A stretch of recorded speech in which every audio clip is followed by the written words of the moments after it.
All right, ladies and gentlemen, we're going to get things kicked off. We've just cleared the 50 participant mark, which is super cool for a global connection session.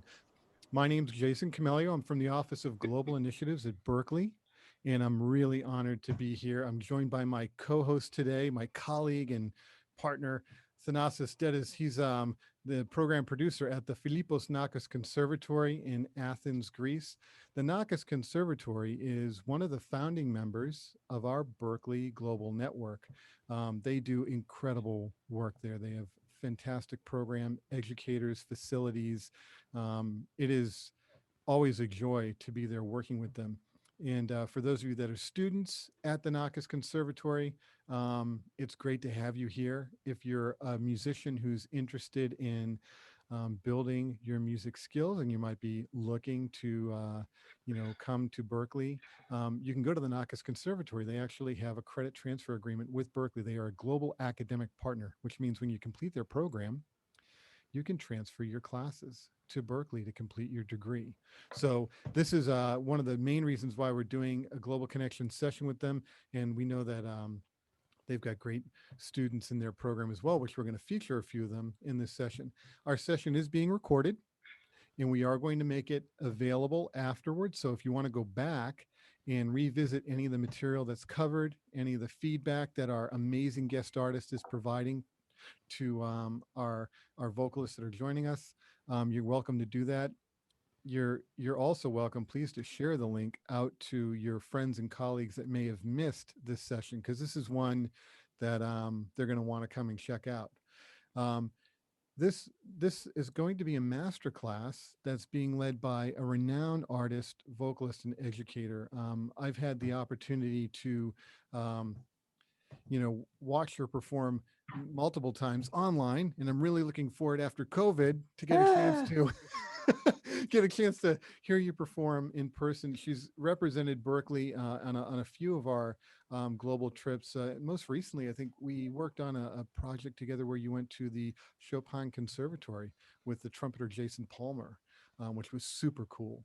it really Um, was. yeah, and it's so wonderful to have you here. So Cindy Scott's a master vocalist in so many styles and genres. Lyrical expression, her style and voice have earned her fans around the world. Roots, are definitely, coming from roots music, jazz, gospel, and Southern soul, and you'll hear some of that as we get into this. Right now, I think you're in New Orleans, which is so cool. You're in like musical mecca for this kind of music, and also she's a multi-instrumentalist. She's a flutist, a guitarist, percussionist, and she's a composer and lyricist as well. She's lived all over the world as well, not just in the US, of course, but in Germany, Mexico, and Hungary. She's got, deep educational background in jazz performance, but also in international business. So, for folks that are thinking that it's a one-shot deal as being a performing musician, I encourage you to take a look at what Cindy's doing, and kind of take a play from her book and grow your skills. If you haven't had a chance, please take a look at her website, follow her on social media, buy her albums, and hopefully, when you have the chance, you'll be able to come to Berklee and maybe get into her classes and study with her. So please join me, everybody, in welcoming Miss Cindy Scott. Thank you for being here. Thank you very much. It's exciting to be here. It's so weird to have silence on the other side of the Now, of the screen always, but we're getting used to that, aren't we? yeah, it is. It's very bizarre. We're looking for that feedback. So, but this is wonderful to have you here for this master class, and I turn it over to you to jump in and share your wisdom and expertise. Fantastic. I'm going to kind of watch the clock, and I'm going to uh, I might go a little fast. I hope that you all can understand my accent. How many of you can notice that I have a little bit of a weird accent in English? No, that's good. I'm glad to hear that. I'm from the southern part of the US, and the way I talk definitely reflects that. Hopefully we are known to speak more slowly than other regions in the US, so maybe that will help you in your comprehension of my English. Um, I'm just it's just an honor for me to be here. I can't see everybody. Can I scroll through the gallery real quick? Because there's like 67 people here and I can only see the first screen. I just want to see Yeah, everybody. good. Scroll Oh, through. but there's a lot of people that don't have their pictures up. That's okay. There's some shy people here today. I understand. Sometimes I'm shy too, but not today. It's really nice to have you all here. And I don't know if you all know kind of what the nature of this particular masterclass is going to be, but basically we have two very brave souls who have put forth videos, and I'm going to work individually with the two of them, actually live and through this medium. And then we'll try to leave some time at the end to answer some questions from the rest of you. So, and if in the context of working with them, something comes up that the voice teachers want to ask me more about in this format, you're welcome to chime in. The only thing I can't do is I can't watch the chat and present at the same time. So Jason or Angeliki, if you want to pipe in, feel free and interrupt me, and I'll be fine with that. Perfect. Um, how's everybody doing? What time is it in Athens? It's got to be 8 o'clock. Is that right? Or 7? 7. 7. Okay. Oh, 7 p.m. Yeah. did everybody eat dinner already? No, you eat late? 10. After the master class. After the masterclass. Yeah. Okay. Well, I figured. Um, well, good. So stomachs are growling and people are tired. Stay with me. Stay with me here. This is going to be it's going to be about an hour. And actually that even means about 50 minutes from now. So it'll go kind of quickly. And I'm just hope we'll keep the energy up. I'm wide awake because I just had my second cup of coffee and it's only 11 o'clock for me, which is early for me. Not that early, but not late. I would love to see the first video. And so we're going to work with Sonia first. Is that correct? Excellent. So I'm going to pull up Sonia's performance and share this out to everybody. Just as we get into this, raise your hand and let me know if it looks good and sounds good. And if it doesn't, I'll restart it. But I think I've got a handle on my Zoom chops today. All right, here we go.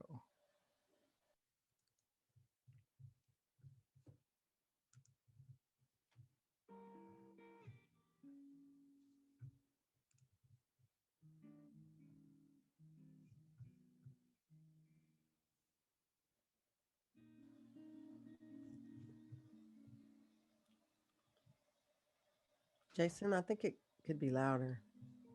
Okay.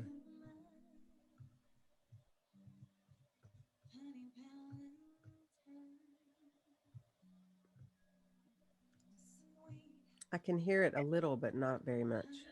Jason, louder. Okay. Sorry, my apologies. This might be as loud as I can play it. Let me go in here and see. Not there. Sorry, ladies and gentlemen, technical difficulties. Let me just get my audio settings up in Zoom and give you a little more juice. Thank you. Hey, Sonia, can you open up your mic? Yes. Hello. Hi. Let me put you on speaker view. When did you record this? Well, about a month ago, something like that. Awesome. Was it fun? Have you done a lot of recording? Yes, it was very fun. It was here actually, Right. in the same place. Where is that? It's a studio here in Athens. Mm-hmm. Okay. And you just have access to the studio whenever you want it? Yes, it was actually during the pandemic, Uh-huh. the recording which we did. And yeah, it was very, very good, to interact with somebody, not Right. just online. Yes, I understand that very much. What you got, Jason? Here we go. Let's give this one more try. Thank you. There we go.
Thank you. I couldn't find the unmute button because my screen changed. That was awesome. Thank you. You still like it? Every time I say it, I like it even more, actually. I love that. That's amazing. That's how we should feel. That's how music and performing should make us feel. So that's really super beautiful to hear that you love that. And I wish more of my students would get out of their head as much as you do and let your spirits speak through the music. I really appreciate the freedom, and I can tell that you improvised a lot of those choices in the in the moment. That's redundant, but you know what I mean. Indeed. Yeah, super, really beautiful. And the other thing, I loved how you use a lot of your registers, like you use both chest and head, and you kind of you use your whole range and also a bunch of different colors in your palette to interpret that song. Is that something that you do on everything you do? Like, how does this, what else do you sing? Well, actually, I sing jazz R&B. That's my style. Oh, okay. I write songs too. My Oh, songs are really? more neo soul music, soul style. But yes, these are the songs that I like to sing. I also sing blues, Aretha Franklin, Mm-hmm. Etta James, that Mm-hmm. kind of things. That's Yeah, terrific. And so I read your bio, and you're really influenced by Etta and Aretha, and did you say Billie Holiday? And I said yes. I said all of these are for me like an entire vocal school. oh yeah. Um, yeah, and um, the classics for me at least are the best. So I believe that every vocalist, every singer has to study the classic ones first. Um, yeah, that's what I believe. Well, as long as you're talking about that, who are you listening to right now that's out there in the world today? In our modern times, Yes. well, I'm I listen to pop music too because I'm Mm-hmm. 17. Mm-hmm. Oh no, there are no apologies necessary. You should be listening to pop music of this day. It's something that all the people that are at my age do. They Of listen to course. this kind of music. So yeah. But what? Um, What are you listening to? I'm just curious. well, just let me think of something that Ah, I sorry to can put you on say. the spot. Okay, just hmm, I listen to R&B artists like Khalid, Uh-huh. um, Khalid, and Yeah. a lot of others. More, I listen to more male as artists and not female artists. Uh-huh. Um, yes, but I'm more into classic. I study more the classic ones, like Aretha. Mm-hmm. That's why I cannot find a name because It's okay. No, no, I didn't mean to put you on the spot. it's okay. I feel It's like okay. I feel like we express ourselves based on the things that we take in. And even if we don't recognize it, like if you're really inspired or listening to Khalid, for example, that some of that is just going to come through, bleed through into your own expression of your own music. So you might as well fall in love with the people that inspire you and learn from them as well, not just the classics. But it's amazing. It surprises me how many of my students have never really listened to Aretha Franklin. And as a vocalist, especially a female vocalist that's interested in any kind of R&B or just any contemporary music, like you just have to listen to her because she's like everything that we value in our music. As singers, she's just such a fantastic technician, but put that aside and watch her tell a story you know so yeah, that's great to be influenced by her. If I could sing like if I had all the technical capacity she had, Lord. That's what we all want, actually. Oh Yeah. my goodness. Have you seen the Kennedy Center honors video of her? No, Are I you haven't to seen it. that? Yeah, Jason's raising thumbs up. So go look. I don't have a link. Maybe somebody could put a link in the chat. If you have not I'll go seen find this, it. Yeah. this is a live video where Carole King was being honored. And Aretha, one of her biggest hits was a song that Carole King wrote. You know who Carole King was? Mm, No, she was. no. That's okay. I mean, there's no way you could know everybody, and especially older American artists. But Carole King was a great song. She is a great songwriter, And she was also she is a great performing artist in her own right, but a lot of other people's songs that were mega hits she wrote. So she's somebody to check out if you're a writer, to see kind of how she structured her songs. Because even though she wrote for a writing house in the beginning of her career, her songs don't feel like they're just fluff. You know, they don't feel like they're manufactured. They don't feel like factory songs. They feel like real songs. So she's somebody that you should definitely check out if you want to write. I will. Anyway, the song, you know that song, You Make Me Feel, that thing? Of course. Carole King wrote that song. Aretha sang it, and she sang it at the Kennedy Center Honors thing. And it was late in her life, like it was only 2 or 3 years before she died. And you just would not believe how well I mean, it it makes me cry every single time I watch it. So I'm not going to show it here, although I think I'm tempted, but I'm not going to.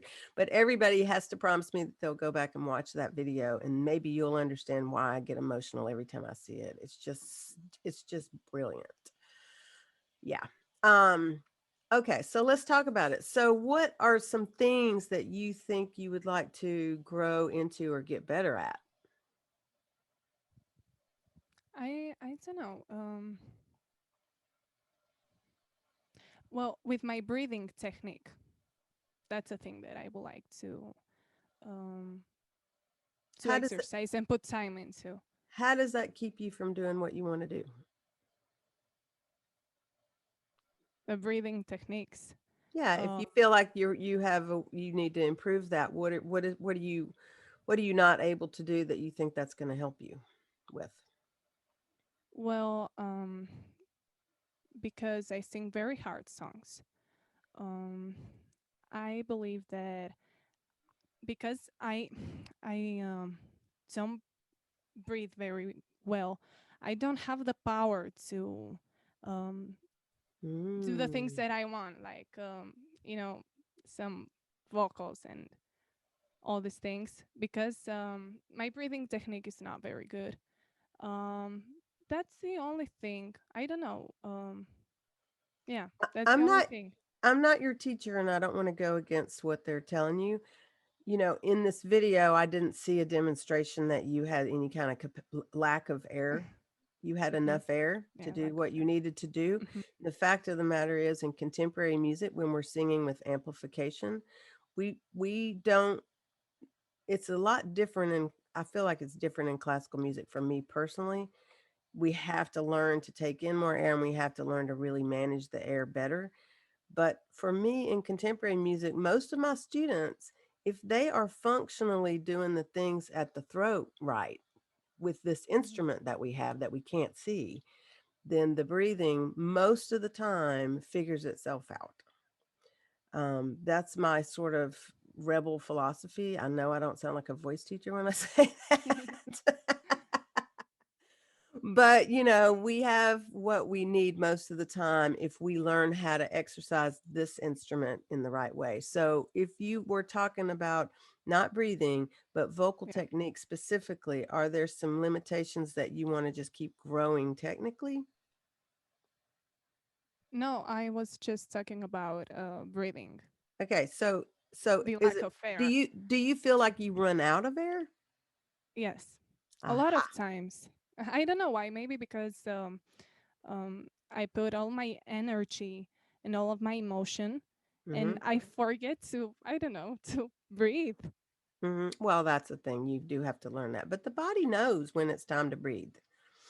So there's two things I talk about with that, with regard to that. One is if you make your artistic phrases and if you practice connecting lines like you're supposed to do, you know, in your storytelling, usually if you do that over time, the body figures out when it has to breathe and it'll actually do it for you. It's pretty automatic if you have, you know, physically everything's okay or whatever. Um, the, the other thing is your body is designed that when you get to a certain capacity of air in your lungs, the brain tells the body that it's time to breathe. Because if you don't breathe, you die. right? So the brain, whatever the number is, I'm just going to make up a number. If the lungs get to 50% full, the brain will kick in and say, okay, you better breathe now. You're going to die. If you don't breathe right this second, you're going to die. And we know that that's not true, because what happens is, for singers, we have to keep singing anyway. Even after the impulse to take air in, we have to keep singing, and we learn to do this. And what happens is, these muscles down here, intercostal muscles, the muscles between the rib cage, they actually start pushing on the lungs to expel air across the vocal folds for phonation, right? And it's kind of like when you're trying to we're trying to fold up an air mattress that's been inflated. You deflate it, the air gets all the way out until the very end, and then you have to like push on it or stand on it to get the air out. That's what those rib muscles do. So the whole point of this story is that if you actually keep singing, and you're doing it anyway, but if you consciously keep singing, even though you know you're supposed to take a breath, most of the time you can finish whatever you're trying to finish. And if you can't, the next time you'll take in more air to make that statement. So I have my students actually exhale and then sing. Have you ever done that? No, actually, no. I didn't think of that, but I We should will. we I will should do. we should try that when we kick off your track, and I'll let you do a little bit of that. Okay. Great. And then the other thing I would say for you, as you keep, because you're only 17, you have so many more things to learn and grow and whatever. So I I whatever you came with, because we sing because we like the way we sing. Come on, we just face it. And we like storytelling. I mean, that's part of what I do. So you love that aspect too, and you love the sound of your voice. But don't be afraid to keep collecting things. Keep putting these different paint colors in your little bag of tricks. And when your teachers say, try this, try that, whatever, like just say yes, because you're 17 and you have a lifetime to keep honing your own artistic statements. And no good teacher, I'm pretty sure I know your colleagues are amazing teachers. Nobody's going to dictate what your art's supposed to be. Never. I would never. But they might say, you need to add this to your collection. So when you talk about running out of air, I'm not sure about you. I don't really didn't notice this in the video, but That's great. if you are if you are singing breathy, which is an art which is a Hmm. choice, it's a stylistic choice that we make all the time. It's totally cool. But when you do that, you know that you sacrifice efficiency. And so what happens is, if these are your vocal folds and you're singing on a breathy tone, right? I'm allowing the vocal folds to part in the middle, and the air's escaping out the middle so that it's not actually being used for phonation. You know that word, phonation? I understand what you're saying. Yes. Phonation means when the vocal folds meet and vibrate. Okay, and we phonate when we sing, we phonate when we scream, and when we talk, and all these things. So if you're apart, it's like driving the car. Do you drive a car? No, Not yet, but I'm you 17 only. well, in the When I'll be States, 18. in Oh, the yeah, of course. Yeah. so we learned to. I actually got my driver's license when I was 15, but I think that they've moved the numbers up. Anyway, if you were in the car, if your father or your mother were driving the car and there was a hole in the gas tank, you just wouldn't be able to get as far. And that's kind of what this is. This is a hole in the gas tank. So perfectly fine to choose that. But if you start to run out of air, or you don't have as much volume as you need for something, the first thing you do, put them together. And I know that you can do that because I heard that. And then the other thing I'm going to say is that play around with as you're experimenting, because I know you sing all the time. As you're experimenting, play around with what things feel like inside your mouth. So you could actually literally think about, where's my tongue? How far is the back of my tongue from my hard palate? because if you want to, your sound, I teach a very bright sound because it's more efficient, and your sound is pretty bright a lot of the time, but you might want a different color sometimes. And if you had it, if you could, you can find it yourself by thinking about where the back of the tongue is in relation to your hard palate. So if I say,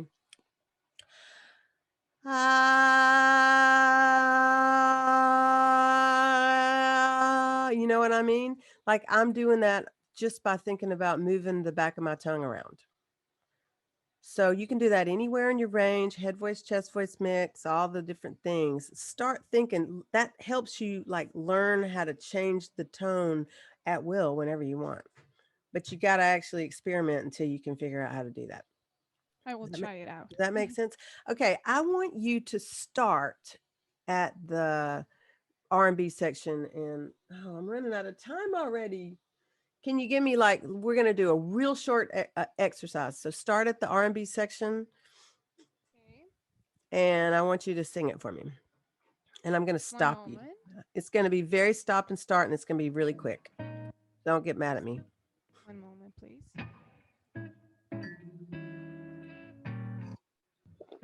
Okay. Funny Valentine. I want to stand up. One Got you. moment. Okay. You're my funny Valentine. Okay, Sonia. Yeah. Experiment with where you putting your tongue against your hard palate. Play around while you're singing. Everybody in the gallery, you understand that this is experimentation, and she's never done this before, and she's going to sound terrible, and it's okay. That's So good. thank you for being brave with us. And you know, Thank you. you're just trying something new, and I'm not actually looking for anything pretty. I'm looking for functional changes. Okay. But can you show me just one more time? What do you mean? Okay, so I want you to think about where your tongue is inside your mouth. So you know what your Okay. your hard palate is, the roof of your mouth. So Mhm. you're going to actually focus on moving the back of the tongue, F part, away from your hard palate. And what you'll notice is that your back of your tongue is really close and might even be on your hard palate. So my funny Valentine, I'm like totally exaggerating, but I'm trying to put it on my hard palate. Or my funny Valentine, I'm playing with it. I'm thinking Okay. about where it is, and I want you to do that. I got it. Oh.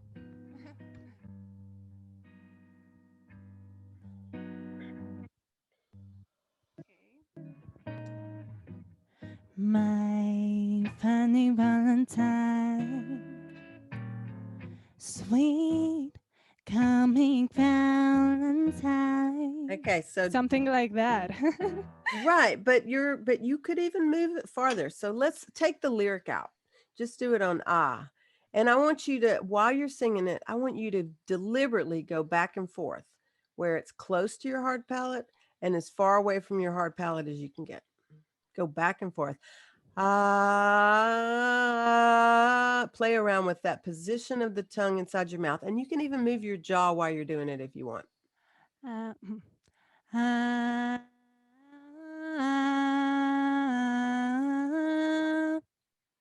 it sounds the same or no? It's a little different. I don't feel It's a like little it's different. moving that much. Mm, I can do that actually. I Yeah, don't know why. because that's, you know, that's your natural organic placement. And there, you hear that? That's different. Yeah. Did you hear that? That's different. I Did just you know? have to exercise more. Did you notice the difference though? Yes. I So did. so I'm not saying that one is better than the other, but I think you would enjoy having that other choice. And if you understand that you have the control of those motions, if you take your time and you experiment, you'll find a new thing. that might actually really be cool. Thank you. That's great. So it's gonna be not, it's not gonna have, you know, you're not gonna find that instantly, just like you didn't find it instantly here, because you have that other thing so deeply ingrained in your body, which is great.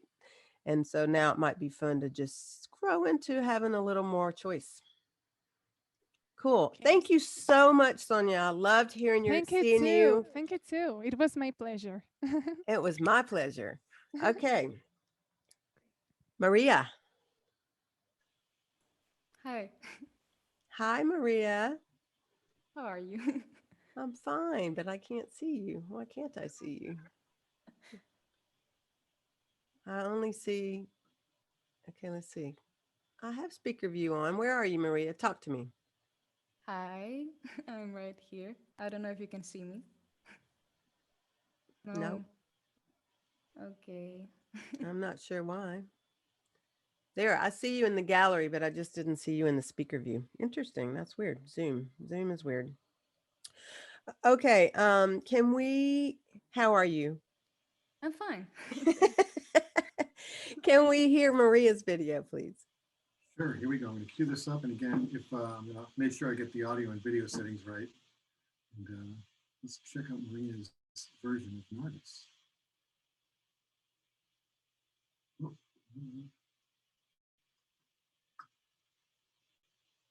all right, here we go, ladies and gentlemen.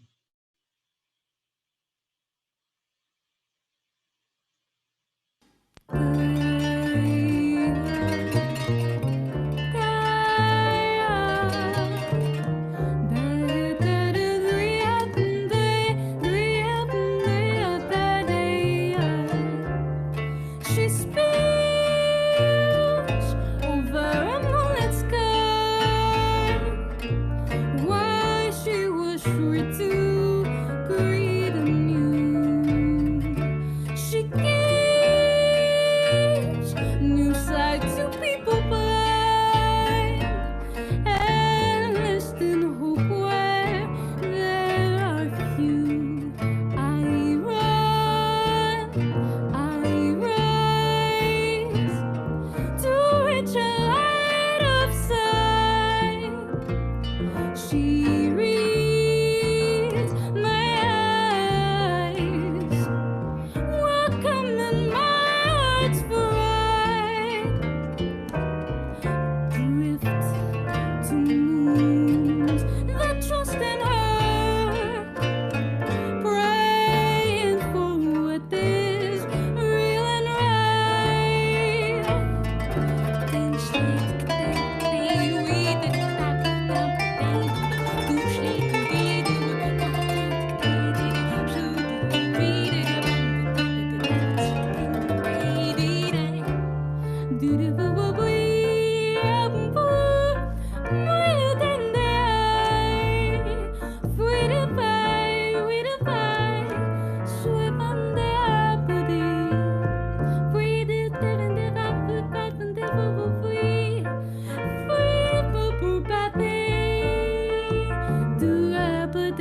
wieder du schlägt wieder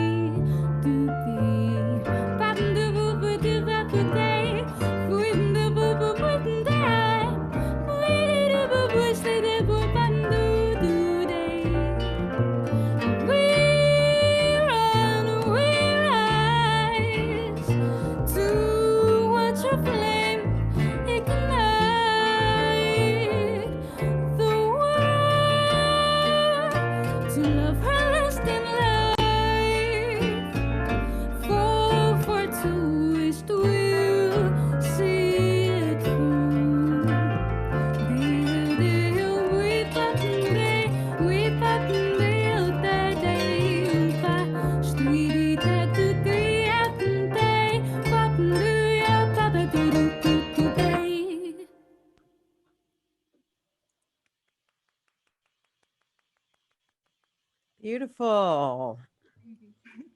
That was amazing. So I love the mixture of influences, of course, you know, that's cool. We like that here. And we don't see that instrument in the States all that often. So thank you for doing that. Is that your arrangement? Yes. All right. Even the little interlude thing? That's actually mine. Yeah. That's beautiful. Really, really cool. Super creative. Thanks a lot. Um, what would you like to get better at, do you think? Oh, lots of things. um, I think I have a problem with my breathing too, actually. um, I think it's not as stable as I want it to be. I'm not as stable as I want to be. Um, I think I should work on my lower range more Ah, because it's not where it should be.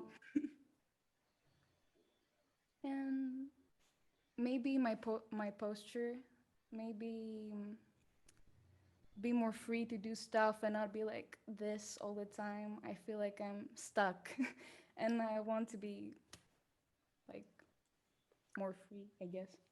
well, in watching the video, I didn't notice any posture issues or anything like that. I mean, I could go back and nitpick, I'm sure, but I won't.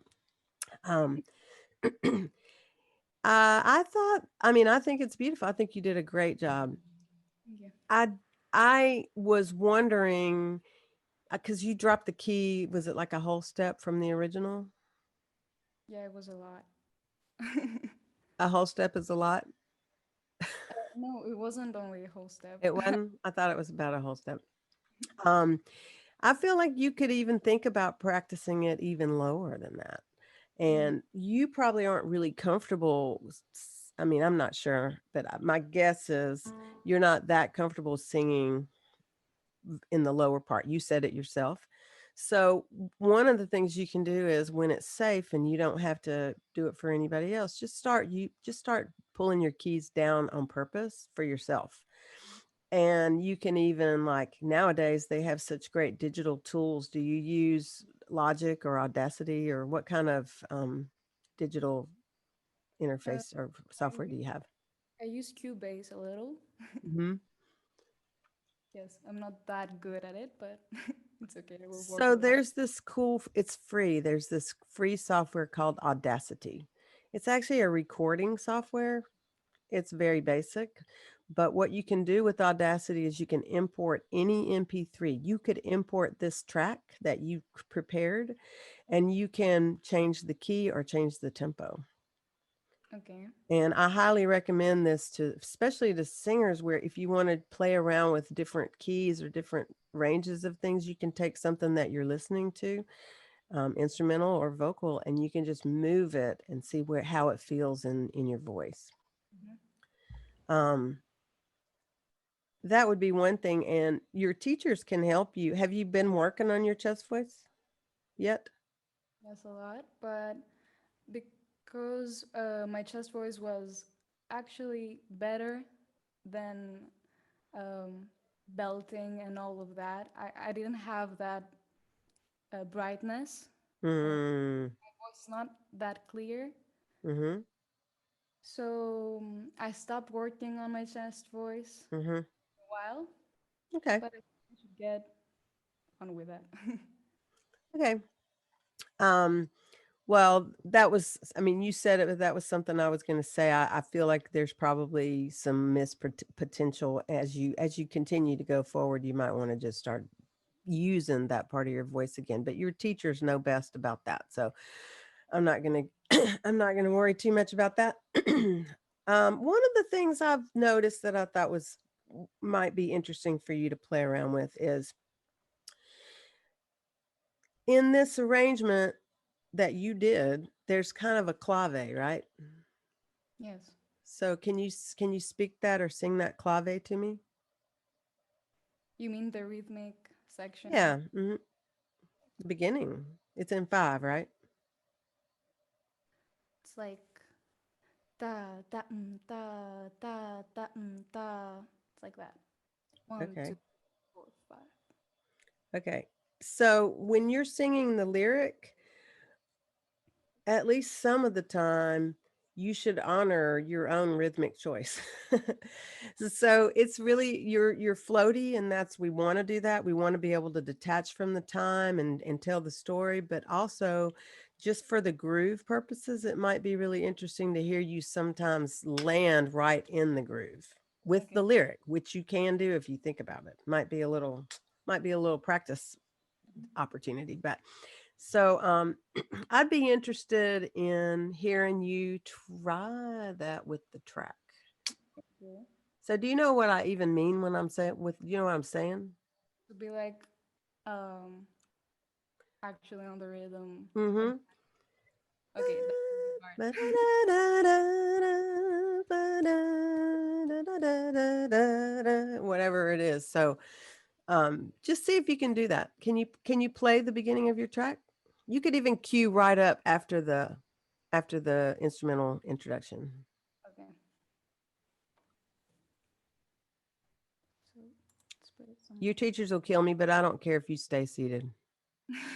For efficiency's sake, that's all.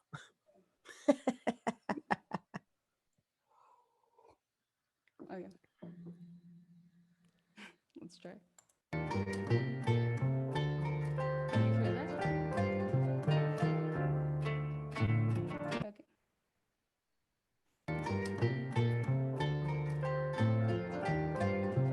She spills over a moonlit sky. Why she was sure to bring a new.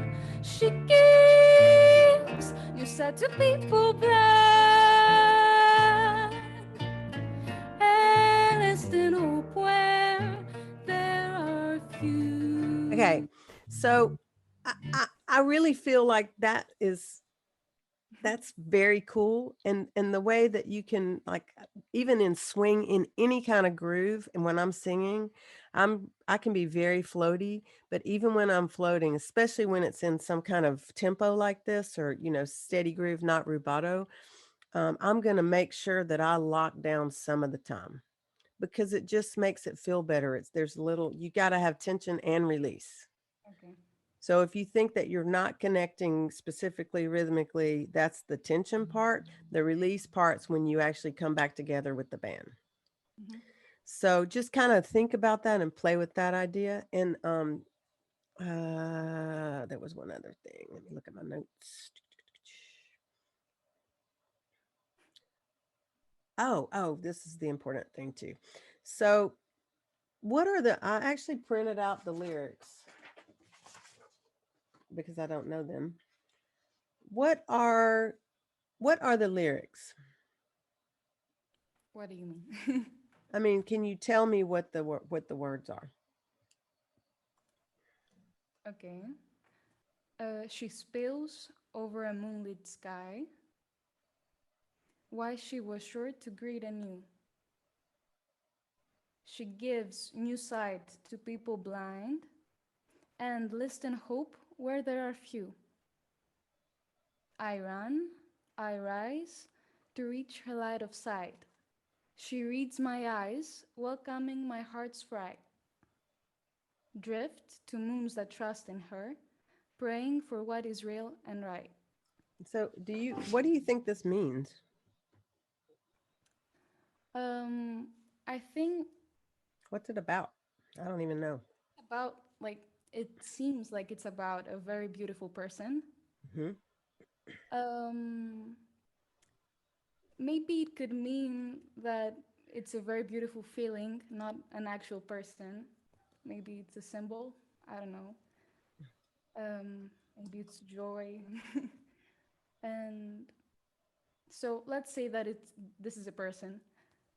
This is a person that helps everybody, that gives light to everyone's hearts. Okay. Yeah, it's a beautiful meaning. So, and when I look at the lyrics,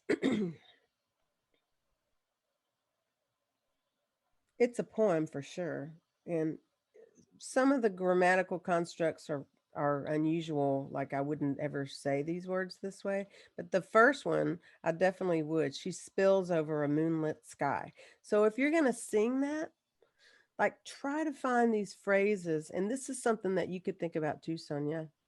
Um, Try to keep the idea content connected. Mm-hmm. So if I say she spills over a moonlit sky, and this is harder for non-native English speakers. I mean, it would be impossible for me in Greek, but you can still do it. If you take the time and you think about what words have to be connected for the whole idea. Like I would never say she spills as one idea. Over a moonlit sky is not one idea. Yeah. The whole idea is she spills over a moonlit sky. So however you phrase it rhythmically, you still want to make sure that the thread of the whole line stays connected somehow. And most of that just boils down to intention. And what happens when you do that is people actually hear the lyrics better and they hear the story better. So even in Greek, even in whatever language you're singing in, if you can take this concept and move forward with it, what you do is you eliminate the translation time in the listener's brain to understand the words or the story or the meaning. And when you do that, you automatically make it more emotional. Yeah. And That's there's more like communication. It's just easier communication than if it was more halting like that. So sometimes you actually can offset the phrase in a way that you can keep it more connected and not have to breathe in the middle of it. Or sometimes you don't breathe on purpose, or you lay on the strong word, but you still keep them connected. Or sometimes you could possibly say the next line, why she was sure to greet anew. I mean, I don't know how it was meant to be, but I would find my own understanding of these phrases and be very particular about what I wanted to make sure came across. Yeah. So will you kick it off again? And you got to think about all those things at the same time, locking down with the rhythmic groove and managing the phrase and keeping the line connected. Okay. So hard. Let's try it.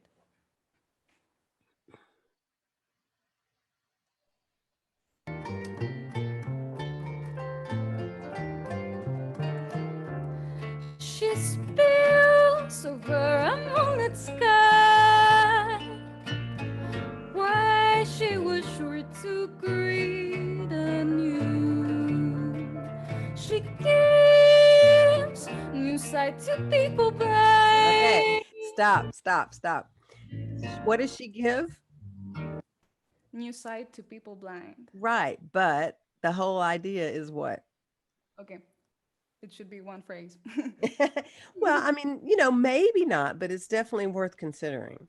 So I'm going to leave that there because you can go and process this idea and think about it. And I promise you, you can apply this to everything you ever sing. All singers, think about this stuff. And even when you're not singing in your native language, take the time to identify the phrases as whole ideas, whole concepts, and try to find a way to keep them connected.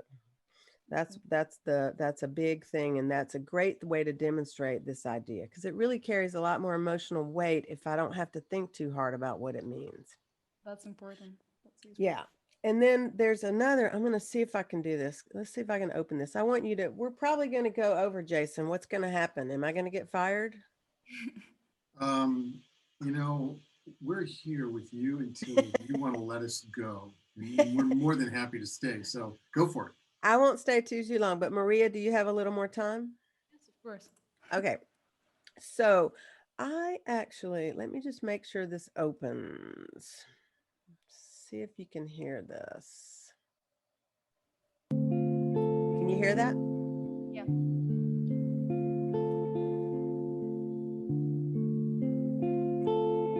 Okay, so in your improv, I love the rhythmic part of it, and it was really nice and free, and I know you're working on this. So I asked a guitarist friend of mine to lay down the actual changes from Nardis, and they're really slow. They're not in time. And all I want you to do is listen to them and react without thinking about what you're singing. So scales, linear ideas, arpeggio ideas, but mostly like what he's laying a harmonic bed for you, and you're just going to instinctively sing scalar ideas over it. And guess Okay. what? You might have to search for a minute. Like there's no, you're going to sing notes that don't fit. And that's part of the exercise. It's okay when you sing notes that don't fit, because the whole point of it is that your body knows and it'll adjust. Mhm. Okay. So don't be afraid. And if it sounds like, you know what, it doesn't matter, but it's not going to, but I'm just telling you, you have to experiment. You're just swimming in the pool now. Okay. So I'm focusing on the melodic side of the things, not the rhythmic. Yeah, exactly. Because it's not in time. It's just this open amoeba of chords.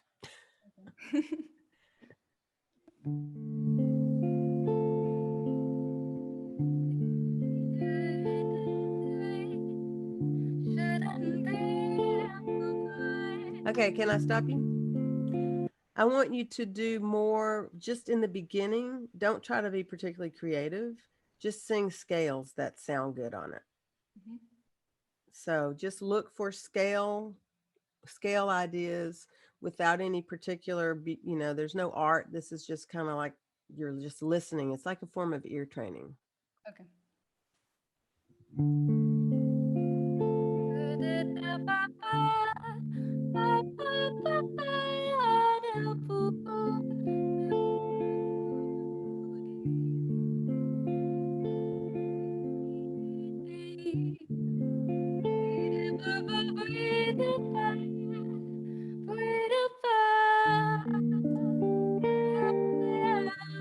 Scales.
Okay.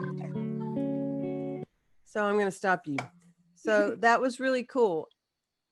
If you weren't in front of a house full of people, you could, I'll send this to you, and you could take it and you could really, the exercise is to just the thing is that our bodies know these sounds and they know what to do. But sometimes the pressure to perform or the pressure to be good gets in the way. Or sometimes stuff goes by so fast that we don't have time to react. But the way to get where you can react is you practice it slowly until it feels natural. And I would say what you ought to do now, if your game is to go back to the improvisation section and think about this concept as you improvise. So I don't want any art. I don't want anything beautiful. I just want you to sing scales on the chords as they go by. You want to try it? Yeah. Okay. And everybody in the room, if you've got your things are on mute, you can be singing along. Or you can just listen to Maria. Okay.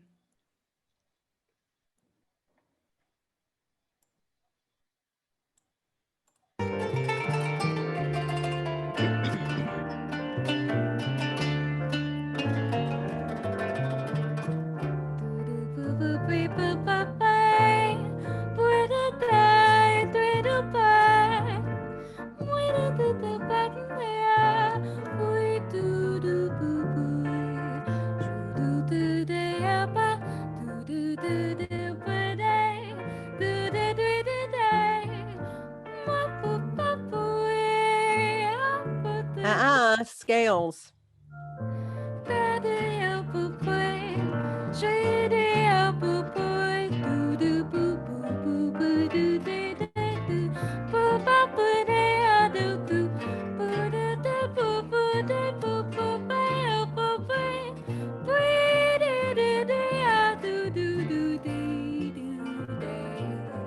Okay, great.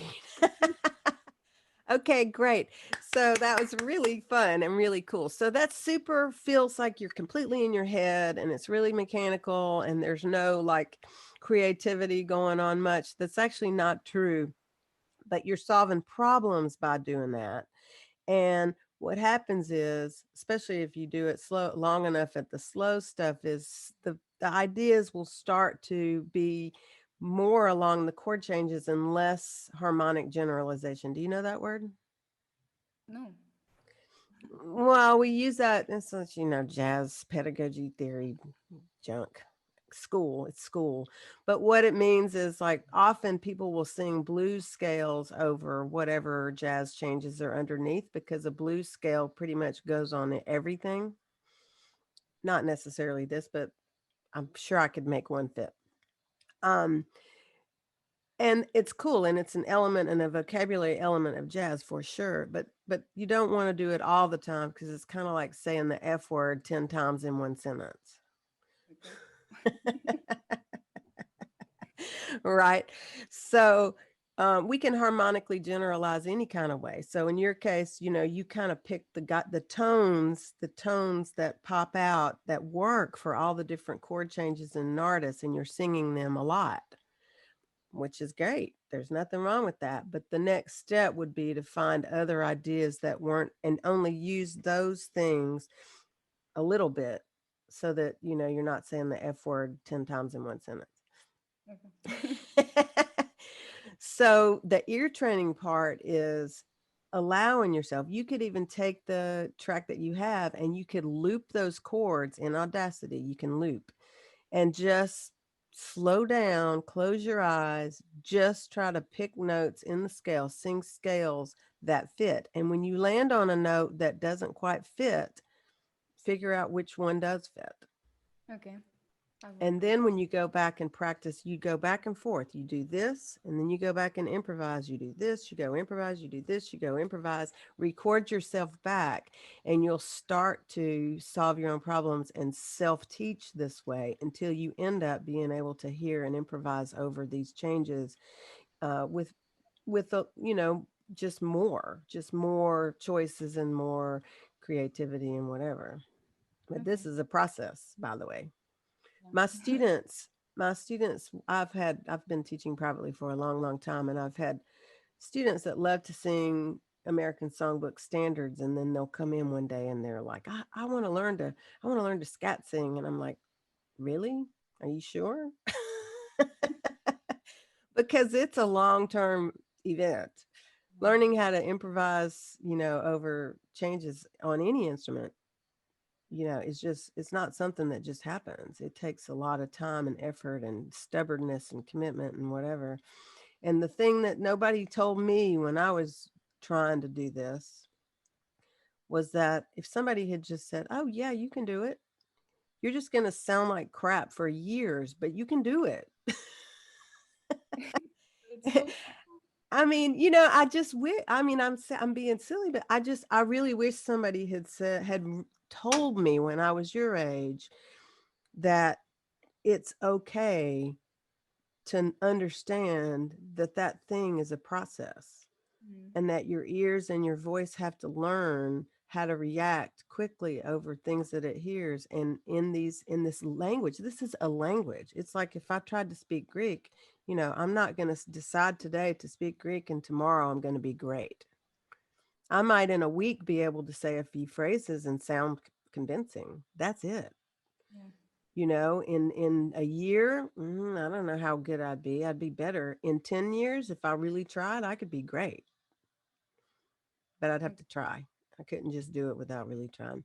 So I think both of you are really on great paths for this. And if you really wanted to be fantastic scat singers, you have everything in you to do that. And you already are really doing great. But just trust the process and allow yourself to enjoy hearing things and even being wrong. Like it's okay to sing something wrong, especially if you stop. There is no wrong, says Miles Davis. But if you stop and say, what would make me like that better? Because it's really about what you like. Oh, I'm going to actually listen closer and not sing. There's a jazz pianist named Mark Levine. He's like famous for Latin jazz music, but he wrote a book on jazz piano. And I did a workshop. I was much older than you. Maybe I was in my 30s. I'm a late bloomer. But I went to this camp this summer, this thing. It's like a workshop. And I was in this ensemble. And we would learn songs every day and, get critiqued by our teacher and whatever. And I was already singing professionally with a really good jazz quartet. But I was not a good improviser. I was terrible. And I wanted to be good so bad. And I remember singing on some song, some blues thing or whatever. And Mark Levine was our special guest critic, like coach. And he came in the room and I did my little thing and I thought I was so good, And at the end, he's like, "You might want to consider not singing a major seventh on a dominant chord." Wow. And I'm like, okay, I'll never do that again. It's a no choice. You can take it. It's totally cool. It is if it's intentional, but probably not if it's unintentional. And I'm pretty sure for me it was. So I'm just to say that, a lot of people are way better at the scat thing than I was, much faster. I was slow. It took me forever. And people would just say, singers should never scat sing. How many times did I hear that from my stupid instrumentalist friends? If you can't sound, this is what I heard. I remember this specifically. I even know who told me this. If you can't sound like Ella, you shouldn't do it. Wow. Well, what does that do? What good is that? That's useless information.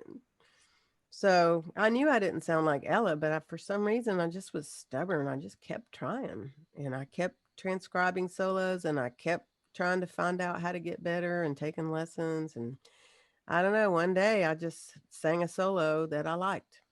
I'm like, okay, something's happening. I'm getting better. So yeah, so you're way farther along than I was, but just it's really fun and it's a great way to grow your ears. And this is true for you, Sonia, too. Even if this isn't what you do, even my students that are like pop singers or rock singers, I think learning how to improvise helps you free up and be better, whatever genre you sing. Even if you never do it in public, because I didn't do it in public for years. Years. You're way better, farther along, and braver than I was. Okay. I hope, is there any, I didn't get to questions yet. Let's answer questions. Anybody have any questions for me? Yeah, ladies and gentlemen, feel free. Yeah, thank you, Maria and Sophie. Thank you so much. That was But- so much fun. Y'all were amazing. Yeah, there's a lot that you shared, Cindy. I think it's very much worth folks go back and take a listen and what just took place here. There's a lot that was broken down, though it might not seem it. There's some really cool learnings in here. So please take, especially this idea of the improvisational work, you know, outside of time, and just really focusing on that. We call it performance ear training. Is you know, this is a skill that you can work on. So please, you know, be sure to go check that out. We'll try and get maybe Cindy, if we can get that backing track. Oh yeah, I We probably can- could put it in the yeah. chat. We can load it up on the. You might be able to that, yeah. And then we could and also load it up on the site, and people can grab it and just use it as a way to shed. But folks, you know, if you have a question, feel free to raise your Simpsons-like looking Zoom hand, and we'll you can unmute and ask a question. Now we will take a few questions here because we're definitely past time, and we know that people have other things they might want to get on to. But feel free. Anybody have a question you'd like to ask? I'm just gonna scroll through the. Hi, me.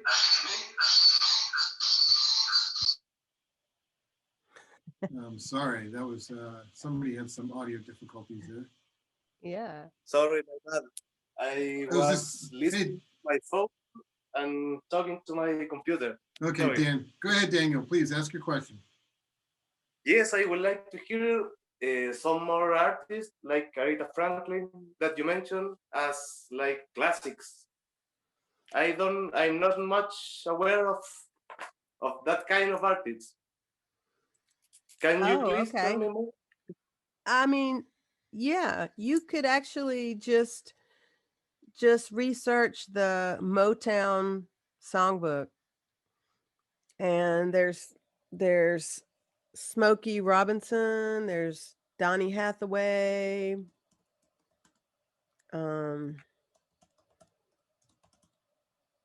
is it Y? Who else, Jason? This is like Stevie Wonder. Oh yeah, of You course, know, Stevie it's- Wonder. We just did that session. For those of you that were here with us last week, we did the music of Stevie Wonder session that you should definitely check out. I mean, you know, Gladys Knight, Oh yes. that whole scene. There's actually a great documentary that just came out on Motown and Motown Records, and that is a great place to start. I think for those of you that have access to Netflix, it's up there. If not, it's online. But I think, yeah, you're right, Cindy. Going to Motown, because you know, you go back to like Sam Cooke and you know, just sort of the tradition coming out of blues and then early jazz. Those would be the people I would go to because their influences are so broad to begin with, and then what everybody that came out after them, all the way up to like Ariana Grande and everybody else, Christina Aguilera, even, you know, in recent decades. That's the well from which they spring. Do you have in the Fantastic. Cindy? Is there sort of like a standard repertoire in the voice department that, or at Berklee, that students need to kind of like tap into? They're sort of listening now because there's so many different vocal faculty members at Berklee. The genres are all over the place. Right. Yeah, and it's actually a challenge, you know, for the teachers because our students are very diverse and very interested in all kinds of things. So, I mean, I don't know how everybody else's philosophy is, but mine is that I want to negotiate the repertoire with my student because I'm just not the person that wants to assign something that they don't really aren't inspired by. But we also have some learning objectives that are part of our system. So Cool. I've been exposed to lots of music that I would never have found if it weren't for my student. Yeah, I just dropped that documentary and it just came out last year. It's called Hitsville, The Making of Motown. There's actual live video footage, you know, there's video footage of some of these amazing recordings being made with these artists early in their careers. It's a video that I have on heavy rotation. So go check it out. I think you'll dig it. Yeah, Ray Charles. Oh my God. He's definitely, yeah. They're so good, and they're kind of like, you know, that era was super important part of American music, American pop music for sure. And it's definitely worth checking out. Some of it production wise, you know, for now sounds kind of dated, but just listen through it because it's so good. Cool. Another question. We'll take maybe we'll take two more before we close out for the day. Does somebody else have a you know vocal? Alina, go ahead, please. Yeah. Oh, I'm sorry. I interrupt. I'm sorry. It was saying it was really. I'm really grateful that I heard your advices. You are a great artist. Thank I you. love what you do, Thank and you.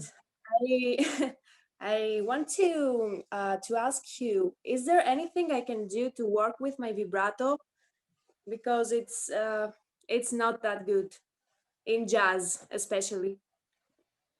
Well, the good thing about jazz is you could just turn it off. Do you have a lot of vibrato or no vibrato? I don't have a stable state. It's not. It's really fast actually Mm-hmm. when I'm doing it, but I can do it clear, Mm-hmm. like no vibrato at all, and I can do really fast.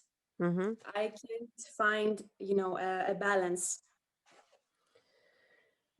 I mean, you know, vibrato's kind of a funny thing. Voice scientists do not know, they can't tell exactly how vibrato is manufactured.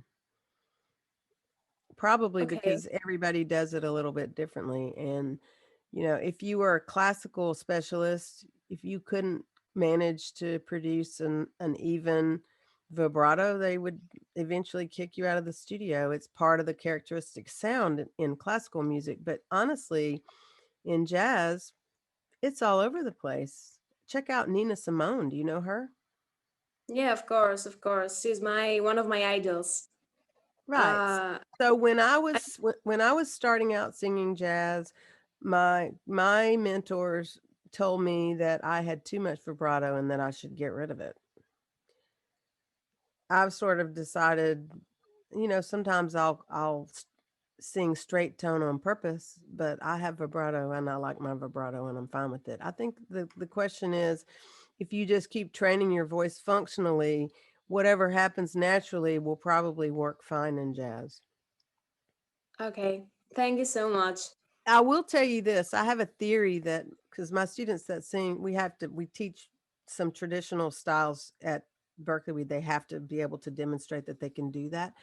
And sometimes my students don't have any vibrato. And if they really want to, I've always thought about having a little science project where I took somebody and taught them how to sing vibrato over like a year. Because when I learned on flute, you have to learn how to play vibrato on flute. It's not natural. You learn it. And it's part of the characteristic sound on classical flute. You have to be able to play vibrato and it has to be even. So we just took the head joint and I just played and pulsed with the metronome. Right? And the thing is, when you first start, you can't hear the pulse. You think you're doing it, but it doesn't happen because it requires a lot of muscular control down here to pulse for such a wide dynamic range. So I always thought my students could learn how to do vibrato by doing that in their voice. So if I sang,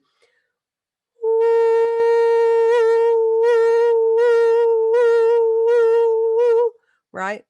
And then I gradually sped it up with the metronome.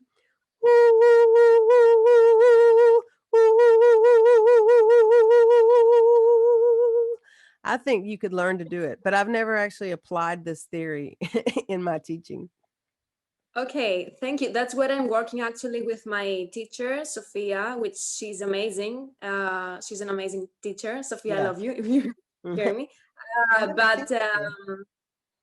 But if I was actually wondering if there is something that I can do it right now, like some technique, something for the next song that I will sing in my life.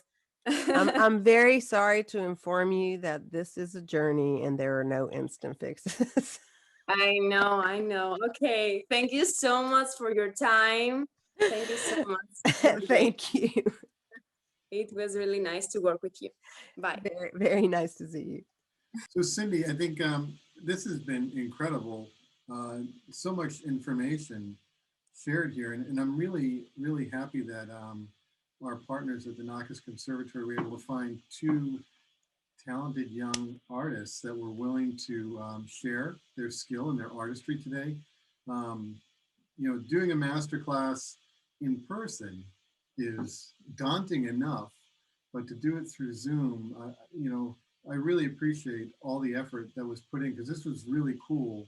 I'm even learning, obviously, some cool applications and techniques that I might try out on the trombone here.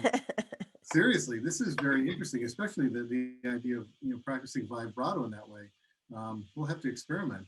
Well, like I said, I don't know if it works or not, but I have a theory that somebody that didn't have stable, good vibrato could learn right. by doing that, but they would have to be willing to put in a long-term practice regimen over time. And I think that's the big takeaway is there's a couple of things. This is a process, and it's going to take a minute, and hopefully there were some elements that were dropped here, some techniques and ideas that everybody on the call on the Zoom was able to pick up and will bring forward into their practice.